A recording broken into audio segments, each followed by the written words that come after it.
SEK is going to, of course, stay on top during the group stage.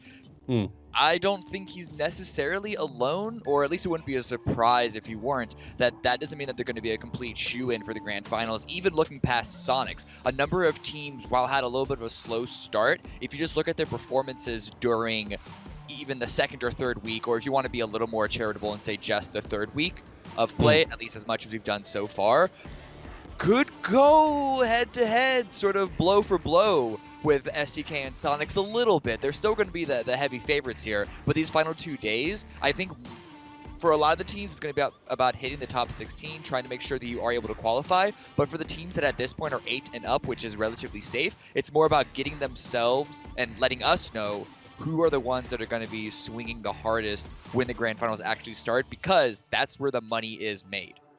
Exactly. It's can you prove to yourself and to the fans and to us, can you swing with the big dogs? Can you hit as hard as Shoot to Kill has been hitting all group stage long? Like I said, there's a lot of teams that say, group stage is group stage. As long as you make top 16, it's whatever. So, it's somewhat try hard, but it's not overly sweaty for a lot of these boys. SDK has been sweating since the first time they dropped down. So, but that being said, I'm going to be honest with you, man. I think Toffees might have something here. Sonics in Group A versus B, that's been their heavy hitting lobby. That's where they got 74 points the first time. They got 64 points the second time. So Sonics has been able to collect a whole bunch of points out of these lobbies, in this particular AB lobby. So I wouldn't be surprised to see them come out here and do something special here today. Let's be honest, though. When we saw the groups get announced, A, B, and C, before the games even started, the general consensus amongst a lot of us was that B was the weakest collection of teams, just on average by far. And that's like not even just because SEK and Sonics were in the other two, because of course we're looking past just those two boys. In fact, we weren't even looking at only them two for the top dogs. It was Oath was still considered up in that like sort of trifecta of top level North America, and they just haven't delivered necessarily. But to that point though, it doesn't exactly surprise me that that these teams some of these groups get a lot of their points when they're facing off against B. I assume that reaction was towards the circle. Yes, actually it was. So we get this far eastern circle, and I hadn't even gotten a chance to really touch on them yet, but two teams that had their best days, their biggest days the last time they played, Oath and Zenith. And when you know it, the first circle of the first game is going to be an Oath and Zenith favorable circle. So we've been seeing Oath complaining quite a bit about the lack of circle love that they've been given. Well, starting off looking pretty good here today, Cam. It starts off this way. If it does shift towards the west, over on the opposite end of Lundbermill, then maybe we'll give them a little bit of a pass to start complaining again. True. But if this stays central or goes anywhere east or south, this is an Oath circle. These are the games that they are essentially set up to win. It's not uncommon for teams to sort of have those areas that generally are going to be around where they loot up, that 9 times out of 10 they're at least going to place into the top 3. This is that one for Oath. This is their gimme. So I got a question for you. Okay, sure. Couple of weeks ago, 82 points in one day, and the big story was hard shifts are back. Hard shifts are back. Are hard shifts back? They haven't done anything since then. Last time they played, they got 15 points. What are your thoughts here on hard shifts? Are they that one day wonder, and are they just gonna once again they're in 9th. I mean, are they just perpetually destined to stay in that 9th to 7th range? It's frustrating because knowing the team that they have, it looks like a team that should be top 5. Maybe not top 3. Maybe they just don't have the firepower together to compete against like the top contenders of NA. But above 8th or 9th perennially surely is going to be what they can bring to us, and they just haven't been able to do so outside of that single day. I mean, look at JSig. You look at Lobes. Maluk is a legendary IGL who can frag for his own right, and then Chuba has been really growing into this role. I think he's probably the one with like perhaps the least stacked resume. but they've all sort of been like leveling up their game throughout. You'd think so. I don't know at this point what they need. Is it a chemistry issue? Do they just need to make a roster move to at least shake something up? And Chuba was having a fantastic performance, it seemed like, in that first week and towards the end of PCS2. But as far as the stat line goes, which, it's arguable about how important that is, he is at the bottom of pretty much every statistical category for hard shifts right now. Now, again, that's, how much weight you put on that is really kind of an individual preference, really. But, it's when you're looking at that team and you're looking at a team, like you said, that should be, by all rights, sitting up a lot higher and being more consistent. It's a shame that the only consistency that they can seem to find is the consistency to finish right, eighth, ninth place.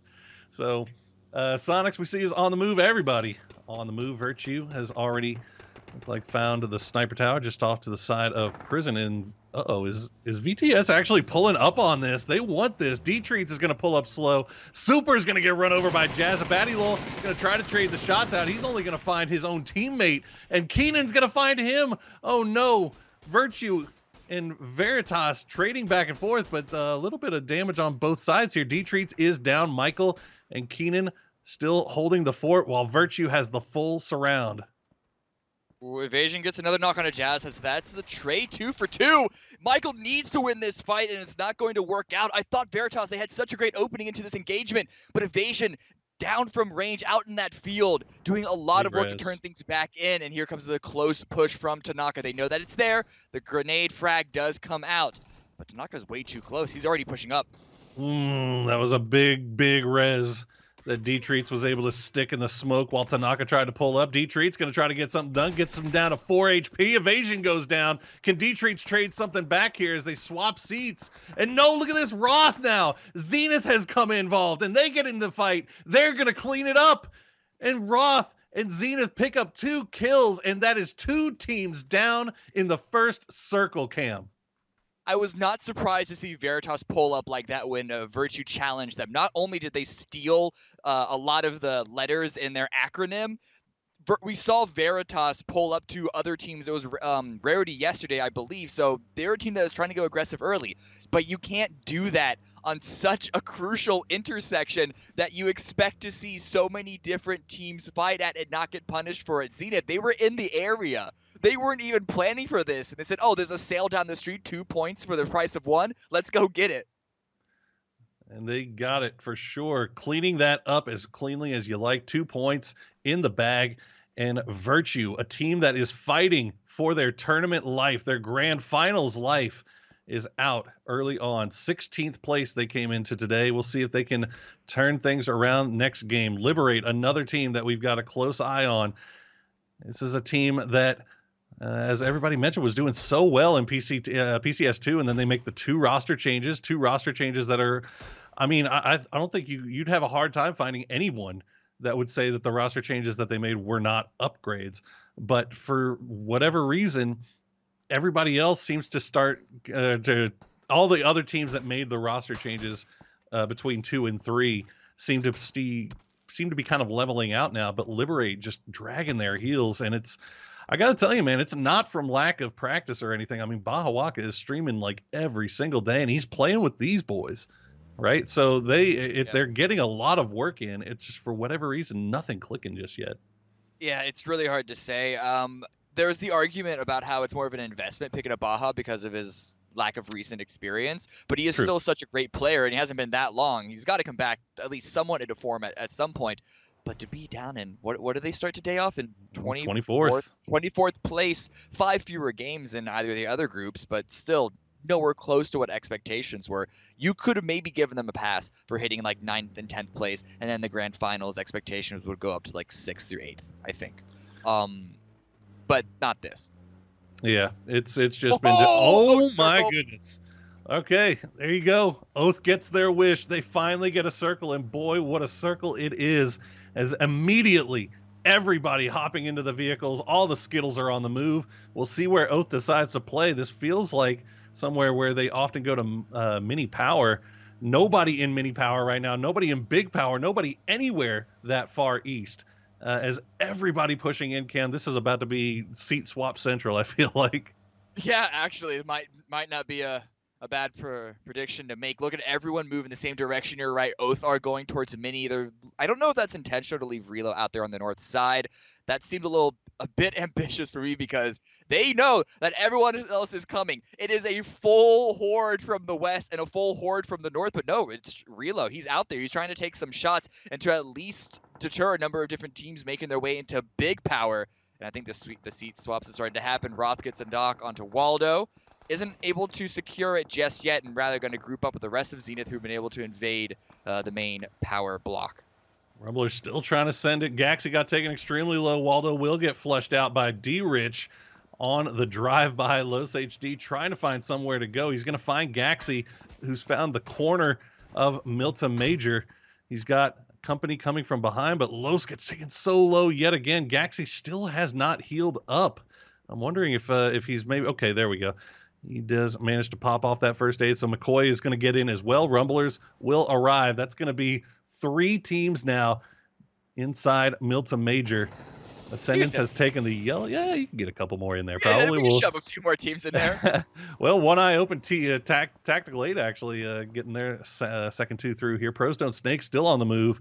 They're on the beach side. I believe Sociopath has probably spotted out T8 going to the spot that he probably wanted. Lister just going to go for the big dip for the right now, or is he just driving through? Looks like he's just driving through. This is going a little bit deep here, PDS. Yep, I don't know what they're expecting, tree. but this has got to be Oh, what no. they... Okay, yeah, he's given up. He knows that he's dead. He knows that he's out. That's the awareness that you need. The problem is, why would you send it that deep in the first place? I get that there's nowhere else to go, but they're arriving so late. All of these A rank positions, B rank positions, even C rank, you gotta know that they're taken. Well, let's see if Skysky and Dirty Zen can survive at least a little bit here against TA. He's gonna find one. He finds 2. Dirty Zen making it happen with the vehicle. You don't need bullets. You just need a V8. Zealot gonna try to stay alive here. He does have support from the cliffside from Lush, but Lush is miles away. He doesn't have a line of sight onto this. Dirty Zen just gonna try to hold it for now. A nice grenade will find Wiam, but that's gonna be about it. Zealot has to figure out something to come up over the top. That was a nice Molotov from Dirty Zen, holding down the line for the time being. And Lush still hasn't come over here. He's just holding it down on the coastline right now. I think he's the insurance policy. So this is all Zealot 1v2, or Dirty Zen rather 1v2. Okay, get a grenade. Do you have another grenade? Throw it in. Oh, you got one What? bullet, but there's no way for him to know there. Lush, you have to imagine that he must have an angle, or at least thought that he did. The revive does come through. Zen almost finds the cross, but it's going to be a repeat, and he takes the head off without a second of hesitation. Oh, don't peek that.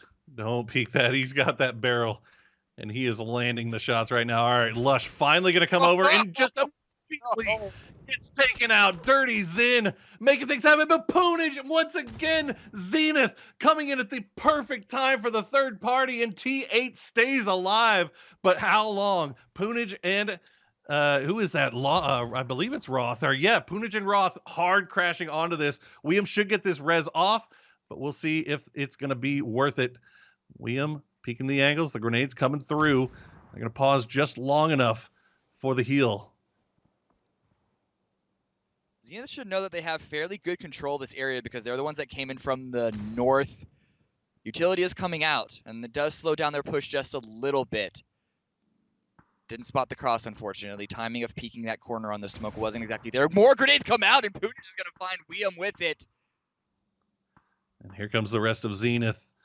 Provide a little bit more support. They want to make sure that they don't lose anybody. Meanwhile, Rumblers has to be hearing this go on, but they're not getting involved. They're comfy. They're cozy. They don't need to move. Staying in their same spot. Zealot going to prone by the side of this car. We'll see if he can do anything with it. Nope, he is going to get spotted out. And that is going to do it for T8, as we have lost 2 more teams thanks to a last-minute push here by Zenith, who cannot believe their luck right now. Their timing on these third parties has been absolutely impeccable. I mean, timing's not luck. It's luck for the opportunity, but they're executing it incredibly well. They have cleared out so many different angles of Mill to Power. It's just the Rumblers there in the southwest corner. I don't think anyone's going to be brave enough to push in from the north, but they're pushing back up there either way. Back onto Oath. They haven't had the same kill success because they've just been big chilling here in small. A really wide spread with Reload that's still there on the north, has not been punished just yet. If the circle continues in this central area, that could change. He's probably going to be ready to just bail on a motorcycle, I have to imagine. But at least for now, for the last 30 seconds of this phase, they can just wait and see what happens. Let everyone else fight on the outskirts, the people who are too slow to make it in on time. The big thing for Relo here is, yeah, you can have this 3-1, and it works out fantastically for Oath the longer they can hold it. And, the amount of time, the length of time that they're able to hold it is really dependent on Relo and his ability to avoid, over revealing himself and taking unnecessary shots there, because that sniper tower is pretty hard to push out in the open with this many players kind of surrounding it. We see the next circle goes pretty much exactly where we thought it would. And Gravity has a nice position right in the middle. Who's got to make their way in? Sonics do have the uphill spot. Duel looks like they're going to go and take the ditch just to the south of Oath, and that's going to be the first real issue that Oath might have to deal with here. Yeah, this shift I actually think is probably a bit more of a threat to Relo than if the circle could go anywhere else, if water ratio wasn't in play. I think your point would stand. But at this point, Zenith and Rumblers could focus on him together from the east side by himself. They can just it will be a pointed attack from one direction, is what I mean. Everywhere else, though, not gonna have to move too much. You said Sonics have the high ground, and it really is. Yeah, it's about Rumblers and Zenith here. They're gonna want to try and find some sort of opening to break out of Milta Power eventually at some point, and that's mostly because they just have the freedom to do so. Duel being punished in the kill feed. Unfortunate moves from them trying to push up from the south side, but this is where a bit of mobility is going to come into play. Sonics, Gravity, and then Clueless on your screen. They have a little bit of field hill, whatever you want to call it, to run around on, but they're really going to need to utilize being able to spread out, find information, to really find some way to break inside. We've seen so many teams that are stuck on this hill have a really, really difficult time, especially on the west or the left side of your screen where the foliage starts to fade away. Keeping an eye on Sonics. They're spreading out all along this western circle line, trying to spot out what's going on off to the north. Shrimsy creeping up a little bit. He's got to have his eyes on. You see NHS is peeking already. Shrimsy just jumping around, seeing what he can see. He's going to spot out Nick and Hambino down by the rock, but I don't know if he's got any idea about NHS and Sharu just off to his north. He's going to have to be careful here. The shots are going to come out from Sharu. He's going to get him low. He's going to get him down as Sharu clutches out. Shrimsy overextending maybe just a little bit too much as he was going off to collect information, but ended up getting involved in a full fight here. Mime and Tiggleton will come to provide some support. H-Win holding down the backside, and Mime's going to go down now as Nick hitting the shots he needs to hit. Actually, no, that's just Sharu again. Nick just getting the flush onto Shrimsy. We'll see if he can get the res here onto Mime before the push comes through, but TC is crashing hard. Yeah, Sonics possibly not aware that there's a team else on the hill with them. Another grenade comes out to try to give some deterrent, but instead it's going to be more shots back onto Tiggleton. You see H when he's already in the vehicle. He's already out, and good call too, because NHS knocks Tiggleton pretty far range for the barrel. But that 3x is going to make sure he can stay on top of that character model. It's now Mime. He knows that he cannot retreat. It's just to try and stall time for H-Win to snake out the rest of this round. H-Win is the insurance policy has stepped. Now he does have this low ground spot, so if Team Clueless gets tries to go for a low wrap on this, H-Win probably spots that out from range. But it looks like Team Clueless actually just pushing away from this. The smokes. They don't want to push through it. That's actually kind of surprising. I mean, they had them down. I mean, they had the fight pretty much. They might not have known that H-Win had left. If they thought there was going to be potential two rifles holding them, if Tiggleton wasn't getting revived, I understand not wanting to take that risk. It's a 50-50 either way by metric. Circle is going to center up mostly, big wide open field, and Oath have still full control. And here's what we were talking about with Oath.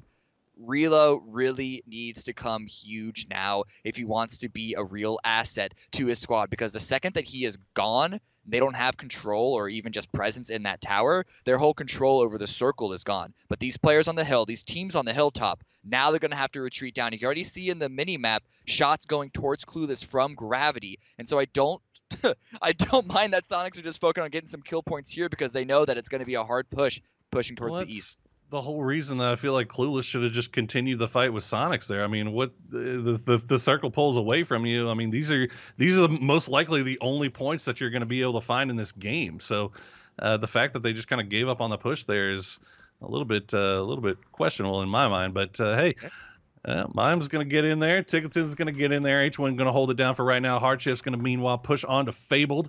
The compound is being held so far. The rest of Hardshift still behind, as Maluk doing his best to be the front man, much as he has been all split long. He's going to find Hella.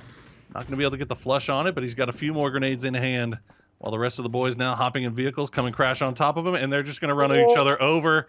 What are you guys doing? J-Sank was already super low. Lobes goes down now, and Haxetti has a nice little angle here. Oh, great shot! Oh, don't be prone there. And now Maluk's going to get two. And a nice grenade from Rip is going to re-knock Lobes. Yeah, Rip doing a hell of a job here. Maluk, we thought he had something with that entrance in, and that was a flash. If that were a proper grenade, but that's going to be a Molotov. Yeah, Hardshift's just unable to gain control. That's why Maluk's presence inside was so crucial, but he was taken out by the return, by the cross-up. And now Chuba, low HP, trying to hold against the rest from the push of Haxetti and Rip. And it's not going to work out. Rip going to be taking a vehicle for good measure as well, because they're going to have to send it in, the blue closing in on top of them. That's depressing to see there. I mean, Maluk did so much work there. Tickleton will take out Sharu from range now, as TC's lack of wanting to get involved in a fight with Sonics earlier is coming out to haunt them in a big way. Nick going to take some blue damage before eventually succumbing to Maji, and that's Clueless out in 11th. Meanwhile, Sonics still 3 up, just hanging on the ridgeline right now, as everybody's still getting to hang out. Looks like Rip is actually somehow, I'm not sure who it was, but Fabled got well, pardon the pun, but ripped apart, as Rip now the last one up. And would you look at that circle, Relo right in the middle, and Milton Minor still in, but Oath has to focus down Duel here. They know that they're there. So it's just a question of how Duel is going to try to approach this fight in a way that Oath might not be expecting. When I open our eliminated for a moment, oh, actually, Oath, they're not holding down Duel at all. They're sending it in their vehicles, but so are Sonics, trying to send it directly into gravity, make it into the top half. Is there an angle from the southern two? Mime's just going to push directly inside, take out Pan Kill. Does he know there's a second indoors? He hasn't. They've got to have a pretty good idea. Yeah, they're holding it down on this side. They don't want to wrap around, because H1 is giving them cover from the hills just off to the side. So the second they go in here, come on, Lip. There it is. You got to peek out. You got.